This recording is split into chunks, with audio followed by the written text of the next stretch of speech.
Pakistan versus England के दरमियान जो मुल्तान टेस्ट चल रहा है उसमें एक चीज़ तो सर्टेन हो गई है कि समहाउ इंग्लैंड वालों ने अबरार अहमद का तोड़ निकाल दिया है।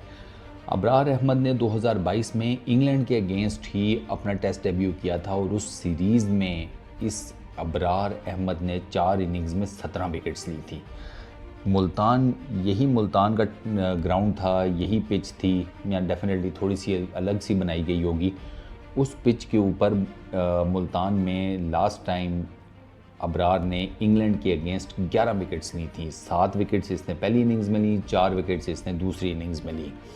और उस इनिंग्स में उस टेस्ट सीरीज़ में जो अबरार ने 2 खेले एक मुल्तान वाला, दूसरा कराची वाला, उसमें अबरार जो है वो अनप्लेबल था। प्रॉब्लम इज़ दिस कि अगर आप ये देखें ना कि दुनियाई क्रिकेट में जब आप टेस्ट मैचेस की बात करते हैं तो फिर आपको ये बात माननी पड़ती है कि यार जो सही ऑर्थोडॉक्स टाइप के बॉलर होते हैं ना, स्पिनर्स, वही आपको मैचेस जितवाते हैं। मुरलीधरन को देख लें, शेन वॉर्न को देख लें, अनिल कुंबले को देख लें, सकलैन मुश्ताक को देख लें।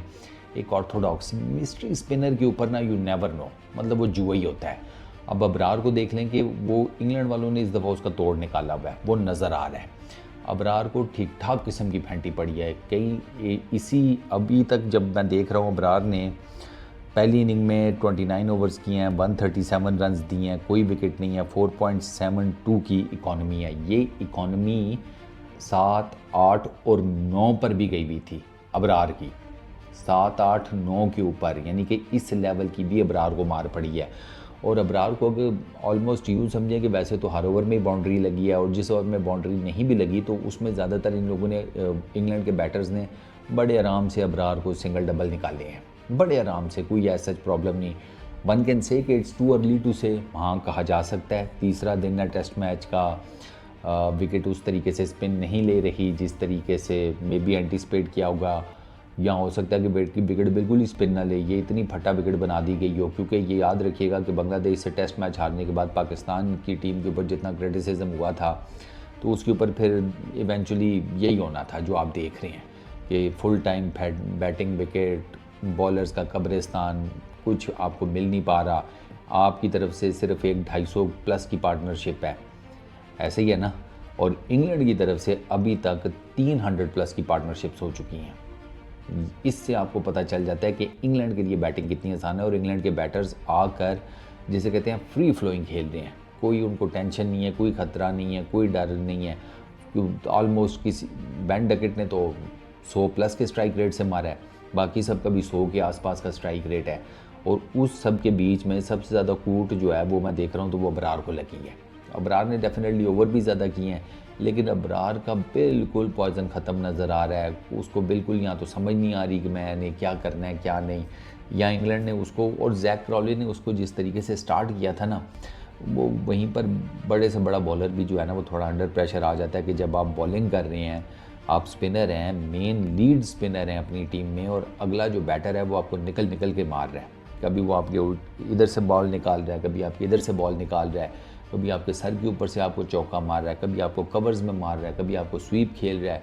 तो वो आप एज ए बॉलर प्रेशर में आते हैं जब आप स्पिनर होते हैं। और अबरार का इस टाइम बिल्कुल कोई वैनम नज़र नहीं आ रहा, बिल्कुल ऑर्डिनरी। मैं आपको बता रहा हूँ ना कि अबरार को एक टाइम के ऊपर इस लेवल पर भी मार पड़ी है कि उसकी इकॉनमी 7, 8 और 9 के ऊपर गई हुई थी पर ओवर। तो उससे आप अंदाज़ा लगा लें। अब अबरार के पहले 15 ओवर देख लें, पहले 15-16 ओवर्स में अबरार को तकरीबन 100 रन पड़े हुए थे, या 100 के करीब थे। इधर मुझे याद है 90s में कोई रन्स थे, तो उससे आप उसकी जो रन्स पर ओवर है वो खुद ही कैलकुलेट कर लें। तो इस तरह की विकेट्स के ऊपर मेरा ख्याल है कि अबरार को डीमोरलाइज तो नहीं होना चाहिए, क्योंकि इस विकेट के ऊपर वो कर क्या सकता है, जो साफ सी बात है। क्योंकि अभी मैं देख रहा था, जितना मर्जी आप बात कर लें कि यार आपका मेन स्पिनर है, लेकिन आपके मेन स्पिनर को विकेट से भी तो थोड़ी हेल्प मिले ना, लेकिन आपका मेन स्पिनर विकेट से कोई हेल्प उस तरीके से निकलवा नहीं पाया।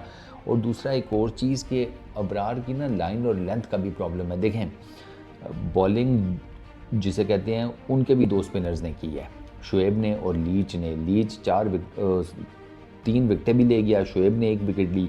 लेकिन मैं आपको एक मज़ेदार बात बताऊं कि शुएब ने 32 ओवर किए हैं, लीच ने 40 ओवर किए हैं। शुएब की इकॉनमी 3.87 की है, लीच की 4 की है। अबरार की तो नहीं है, अबरार को तो मार पड़ रही है, वो उनको इतनी कूटनी पड़ी, ठीक है, क्योंकि हमारे ज़ाहिर सी बात है हमारे बैट्समैन उस अटैकिंग नेचर की बैटिंग करते नहीं हैं, उनके बैटर्स ने की है और उन्होंने अबरार को ही टारगेट किया और उन्होंने अबरार को फिर ठीक ठाक किस्म का टारगेट किया। तो खैर मेरे नज़दीक फ़िलहाल तो अबरार बिल्कुल ज़ीरो चल रहा है, लेकिन दिल छोटा ना करे, इस किस्म की विकेट के ऊपर वो ज़्यादा से ज़्यादा क्या ही कर सकता था, अभी उसको स्पिन मिल नहीं रही, मे भी अगले 2 दिन शायद कुछ उसको मिल जाए विकेट में से, आई डोंट नो, क्या कुछ कहा नहीं जा सकता। सेकंड इनिंग्स में डिपेंड करेगा कि अब ये मैच किस सूरत हाल की तरफ जाता है। जिस तरह की पाकिस्तान की बैटिंग है, मतलब हम कुछ भी करने की सलाहियत रखते हैं, तो मेरा ख्याल है कि ज़्यादा एक्सपेक्टेशंस लगाना फजूल है। लेट्स सी, ज़्यादा चांसेस ड्रॉ के नज़र आते हैं, बट यू नेवर नो। इस वीडियो में इतना ही, अपना बहुत ख्याल रखना, नेक्स्ट वीडियो में मुलाकात होगी।